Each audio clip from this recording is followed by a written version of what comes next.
মতি মাহফুজকে কাঠগড়ায় তুলতে হবে।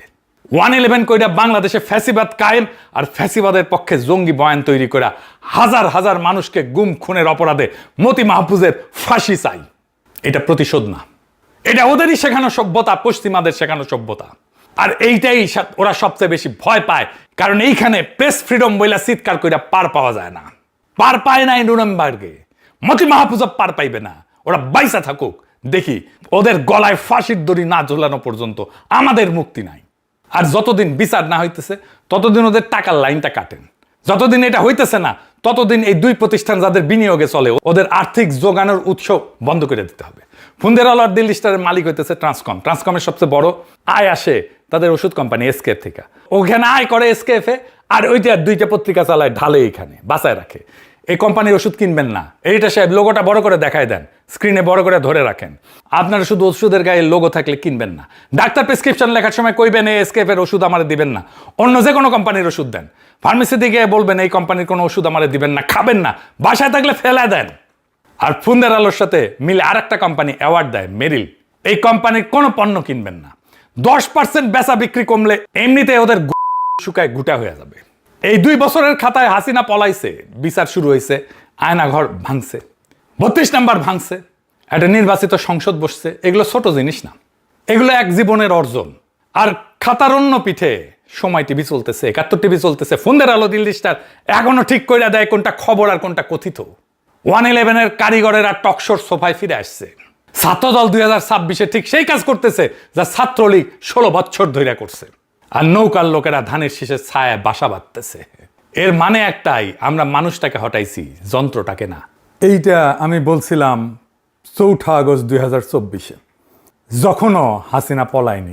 লং মার্চ টু ঢাকা, সর্বস্তরের জনগণের সর্বাত্মক অংশগ্রহণ নিশ্চিত করতে হবে।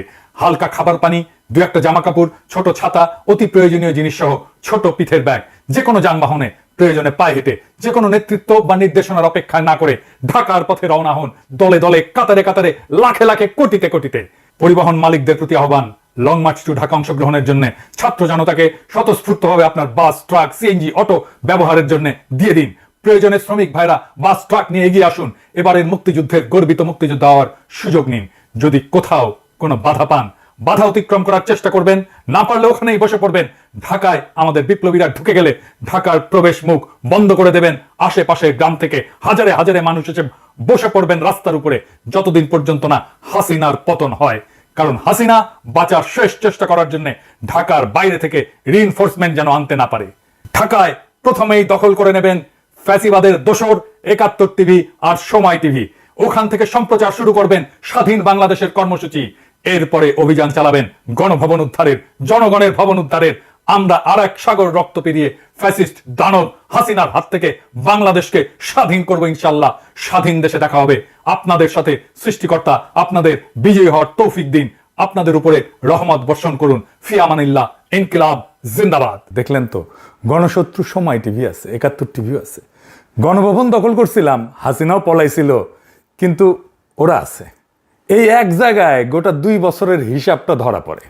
সময় টিভি আর 71 টিভি টিকে যাওয়াই প্রমাণ করে আমরা হাসিনাকে হটাইছি, কিন্তু হাসিনার শাসনকে, তার প্রতিষ্ঠানগুলোকে হটাইতে পারি নাই, সরাইতে পারি নাই।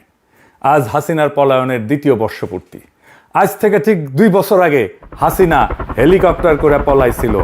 আর 2018 সালের এই একই দিনে, এই হতভাগা 5ই আগস্ট, হাসিনা তার পিছে ডিজিএফআই লাগাই দিছিল। এই হতভাগারে দেশ ছাড়তে হয়েছিল।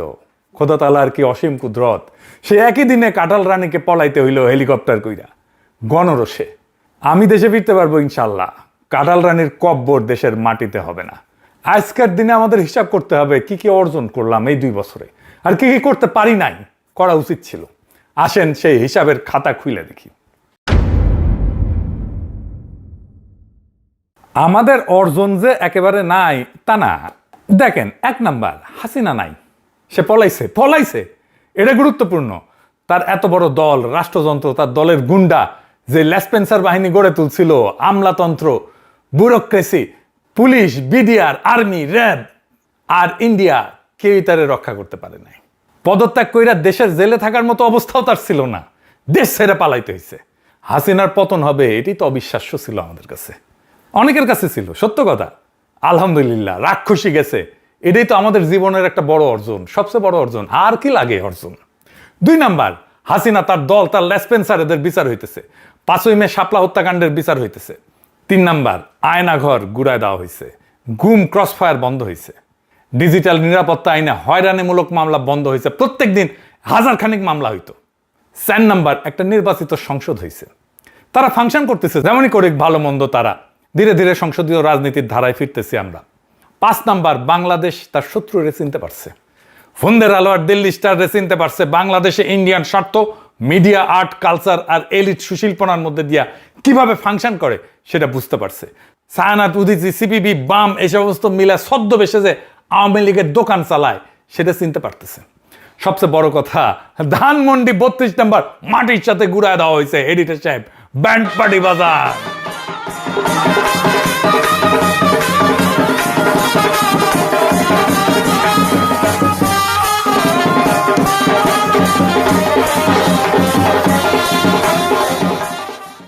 এইবার হিসাবের অন্য পিঠ।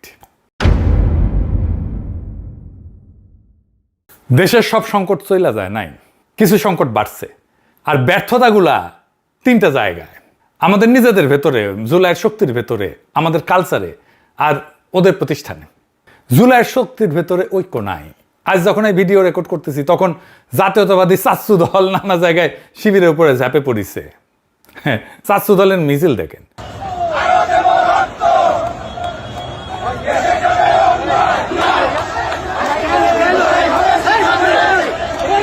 এডিটর সাহেব, বড় কইরা দেখান। এডিটর সাহেব, এটা নাকি ছাত্র যুবদল নেতা নয়, হেলমেট পরে নামিছে, হাতে লাঠি, আবার সে হেলমেট, ছাত্রলীগের হেলমেট, শুধু চেহারাটা বদলাইছে। আর তার সাথে কে? ঢাকা বিশ্ববিদ্যালয়ের ওই যে ফজলুল হক হলে যে চোর সন্দেহে তোফাজ্জল হোসেনকে পিটায় মারছিল না, ওই মামলার চার্জশিটভুক্ত আসামি এফএইচ হলের ছাত্র দলের নেতা শেখ রমজান আলী রকি। দেখেছেন? তাহলে তোফাজ্জলকে পিটায় মারছিল কারা দেখেছেন? হাসপাতালে যে হামলা করেছে, ঠিক জুলাই ছাত্রলীগ যেমন করেছিল। অক্ষরে অক্ষরে একই স্ক্রিপ্ট, শুধু পতাকার রংটা বদলাইছে। জুলাইয়ের শহীদ ছাত্রদল নেতা ওয়াসিম, যাকে সবাই ভালোবাসত, আমাদের অত্যন্ত প্রিয় মুখ, খোদা তাআলা তাকে বেহেশত নসিব করুক।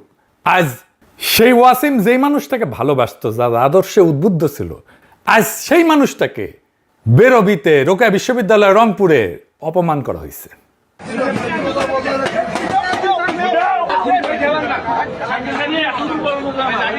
এরা তো আবার শাহবাগ কায়েম করতেছে, কারণ আওয়ামী লীগাররা আশ্রয় পাইছে বিএনপিতে, আশ্রয় দিছে আনুষ্ঠানিকভাবে। নৌকার লোকদের আশ্রয় দেওয়ার ঘোষণা দিছে মির্জা ফখরুল। দেখেন, এখন আমাদের যারা এখানে নৌকা করতেন সারা বাংলাদেশে, তারা তো একটু অসহায় অবস্থায় আছে, যে আমাদের মূল লক্ষ্যে পালাই গেছে, আমরা এখন কি করবো? তো সেই জায়গায় আমি আপনাদেরকে এইটুকু আশ্বাস দিতে পারি যে আপনাকে হতাশ হবেন না, ধানের শীষ আপনাদের পাশে আছে, আমরা আপনাদের পাশে আছি। আমরা বেঁচে থাকতে আপনাদের গায়ে কেউ ফুলের টোকাও দিতে পারবে না। তারেক রহমান বলে আন্দোলনের সময় নাকি জামাত শিবিরে পাওয়া যায় নাই। হ্যাঁ, জামাত শিবির কয় নাই, বলছে গুপ্ত। শোনেন, আজকে অনেকেই দাবি করে, কারো নাম আমি উল্লেখ করতে চাই না, যাদেরকে একটি শব্দ, গুপ্ত একটা শব্দ ব্যবহার করলেই মানুষ, সাধারণ মানুষও তাদেরকে চিনে, তারা কারা। এদেরকে কিন্তু আমরা অনেক খুঁজেছি, তাদেরকে আমরা পাইনি, আমি পাইনি দূরে থেকে। আপনারা কি কেউ পেয়েছিলেন রাজপথে? তাদেরকে কিন্তু রাজপথে আমরা দেখিনি। 17 বছর বিভিন্ন জায়গায় আমরা তাদেরকে দেখিনি। শুনিছেন তো? তারেক রহমান এই মিছিলটা কারা করেছিল দেখেন।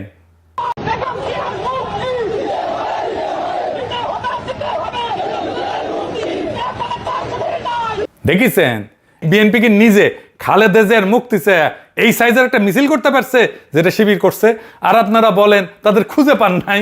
আশ্চর্য কথা।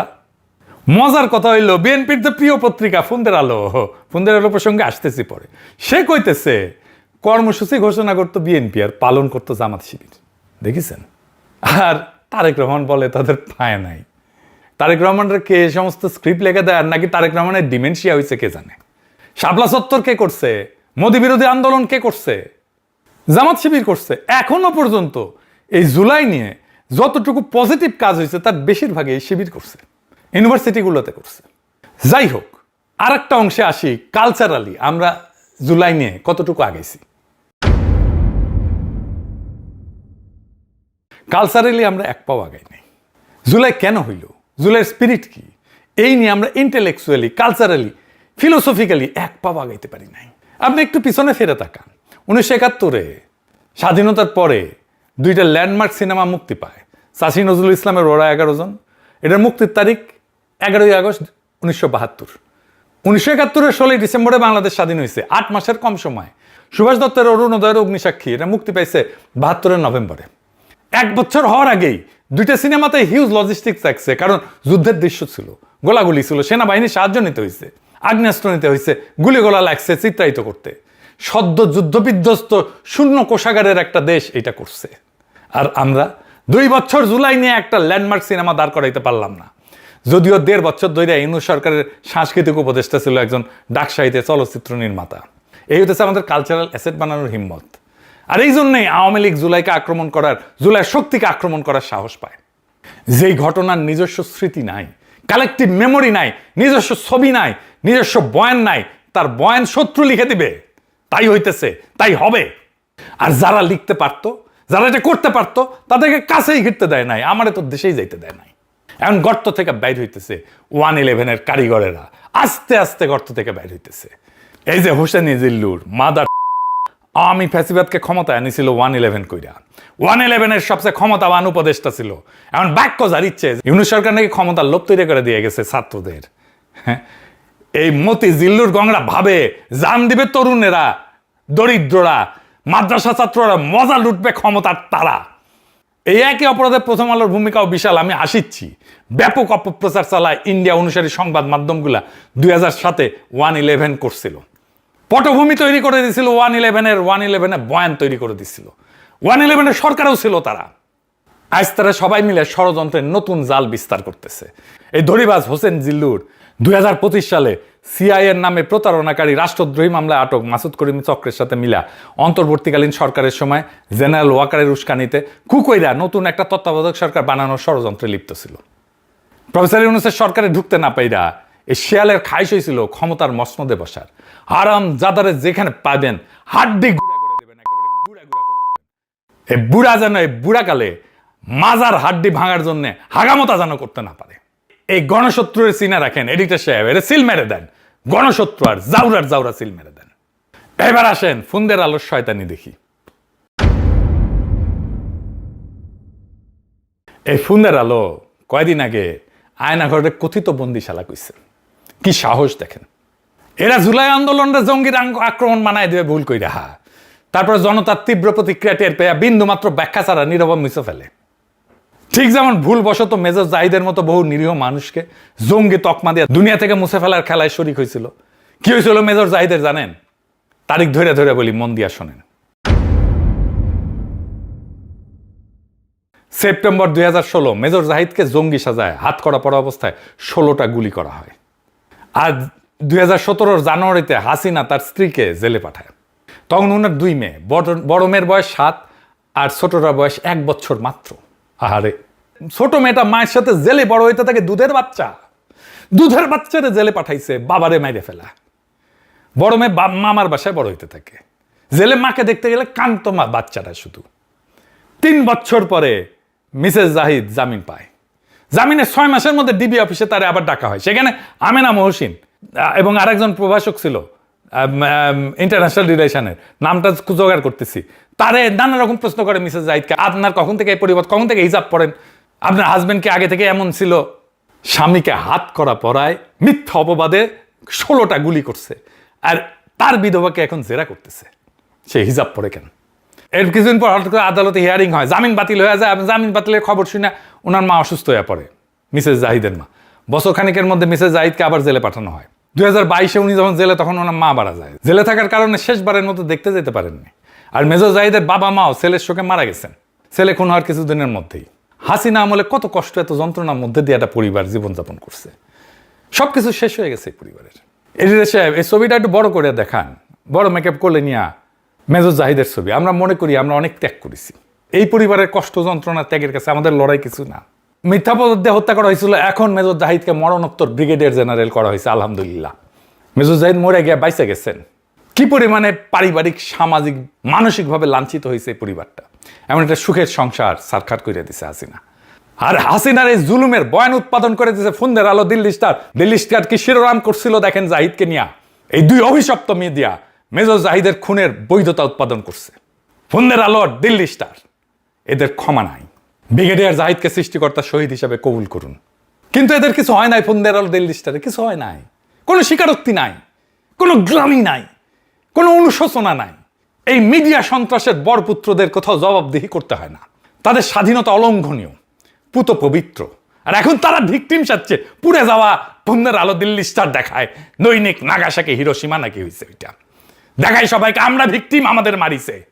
আয়নাঘরের মতো নৃশংস গোপন বন্দিশালার অস্তিত্ব প্রথমে অস্বীকারের চেষ্টা করছে, তারপর আবার ইনভার্টেড কমার মধ্যে রেখে মিথ্যা ছাপাই দিছে। এই খেলা চলছে 24 ঘন্টা। আসলে এই 24 ঘন্টা ধরে আমরা মাপছে আমাদের সহ্য শক্তি কতটা হজম করতে পারি। এইবার 24 ঘন্টার পরীক্ষা নিছে। ভাইবা দেখেন ভবিষ্যতে এই পরীক্ষার সময়সীমা কত দীর্ঘ হইতে পারে। কেউ তো ভাবতেছেন এই মতি মাহফুজ তো বুড়া একদম কয়দিন পরে জয় বাংলা হয়ে যাবে, এই কুকুরটি আর কয়দিন চালাবে, দিন বদলাইবে। না, ওরা যে কালচারাল ইনস্টিটিউট গড়ে তুলছে তাতে সবাই একটা ছোট ছোট মতি মাহফুজ। কেউ কেউ হয়তো সঠতায় মতি মাহফুজকে হার মানাবে। যে তীব্র ঘৃণার বিদ্বেষ থেকে ওরা কথিত শব্দটা উচ্চারণ করে, তা ওদের মজ্জাগত, ওদের মনের মধ্যে গভীরভাবে প্রতীত আছে। এইটাই পার্ট অফ 71-এর চেতনা। আমার দেশ যদি এরকম ভুল করতো, হাতে পায়ে ধরে মাপ চাইলেও আমার দেশের অস্তিত্ব থাকতো না। মাহমুদুর রহমানকে এতক্ষণে ভার্চুয়াল লিঞ্চিং করে দেওয়া হইতো। আর মতি মাহফুজের এই কথিত দুঃখ প্রকাশের যে নির্লজ্জ ভাওতাবাজি, তা জাইনাল জাতি কৃতার্থ। আর এই ফোনদের আলো, দিল্লি স্টারকে পাবলিক সোটা লাল করে দিলে নাকি লজ্জায় আমাদের মাথায় হেঁট হয়ে যায়। কথা শুনতে হয় খলিলুর রহমানের কাছ থেকে। খলিলুর রহমান আবার নিজে কয় না, তারা এবার শিখাই দিছে পশ্চিমারা। শুনেন, আবার ওটা নাকি স্বাধীন গণমাধ্যম। প্রথম আলো এবং ডেইলি স্টারের উপরে আক্রমণ, এবং এই ধরনের আক্রমণ আমরা আগে দেখিনি। এটা ছিল স্বাধীন গণমাধ্যমের ওপর একটা আক্রমণ। আমাদের যে লজ্জা পাইতে হবে সেটা আবার পশ্চিমারা শিখাই দিছে খলিল। তো খলিল ভাই তো লেখাপড়া জানা মানুষ, আপনারা একটু শিখায়, একটু মেলা দিন আগে লেখাপড়া করেছেন, ভুলে বসে আছেন, অথবা বুড়া হয়েছেন জন্য মাথায় ডিমেনশিয়া হয়েছে, আলঝেইমার হয়েছে। আপনার জায়গায় আমি থাকলে পশ্চিমাদের কি কইতাম সেটা শুনে রাখেন। পশ্চিমা তাদের কূটনীতিক এনজিওরা এসে যখন বাক স্বাধীনতা, মত প্রকাশের স্বাধীনতা, সংবাদপত্রের স্বাধীনতা নিয়ে লেকচার মারায়, আমরা তখন তাদের নিজেদের বানানো আইনটা কোনোদিন মনে করাই দিতে পারি নাই। নুরেমবার্গে টপ নাৎসিদের সাথে কাঠগড়ায় দাঁড়াইছিল জুলিয়া স্ট্রাইকার। লোকটা নাৎসিবাদী পুরানো কর্মী। ওর একটা কাগজ ছিল, ডের স্টুমার। যুদ্ধের ভয়াবহতম বছরগুলোতে তার হাতে কোনো রাষ্ট্রীয় ক্ষমতা ছিল না, সেনাবাহিনীতেও ছিল না, হলোকাস্টের পরিকল্পনার টেবিলেও সে বসে নাই কখনো। তার হাতে ছিল শুধু একটা পত্রিকা, আর ওই কাগজ চালানোর অপরাধে ওর ফাঁসি হয়েছে। কারণ সে নাজি শাসনের, হিটলারের পক্ষে বয়ান উৎপাদন করছে ওই পত্রিকায়। স্ট্রাইকার নুরেমবার্গে উঠছে সম্পাদক হিসেবে। ট্রাইব্যুনাল তার 2টা অভিযোগে বিচার করে, ষড়যন্ত্র এবং মানবতা বিরোধী অপরাধ। মানবতা বিরোধী অপরাধে দোষী সাব্যস্ত হয়। বলছিল সে হলোকাস্টের জন্য উস্কানি দিছে। এটাই রাজনৈতিক জাতিগত ভিত্তিতে নিপীড়ন, এটাই মানবতা বিরোধী অপরাধ। 16 অক্টোবর 1946 তাকে ফাঁসি দেওয়া হয়। ব্রিটিশ আমলে ভারতবর্ষে সংবাদপত্র, সাংবাদিক, এডিটরদের জেল জরিমানা করছে না, পত্রিকার ডিক্লারেশন বাতিল করছে না। এগুলো তো ইংরেজাই শিখাই গেছে। ইংরেজ আমলে পত্রিকার বিরুদ্ধে একের পর এক আইন বানানো হয়েছে না। কাজী নজরুল ইসলামকে যে জেলে ঢুকানো হয়েছিল কি জন্যে? অসংখ্য সাংবাদিককে জেলে ঢুকানো হয়েছিল ইংরেজদের বিরুদ্ধে লেখার জন্য। ওরা নাকি আমাদের আধুনিক সভ্যতা শিখাইতে আসছিল। মতি মাহফুজ আইসা যখন কয় সাংবাদিক কেন ধরা হয়েছে, সাংবাদিকরা কেন জেলে, প্রশ্নটা ওইটা না।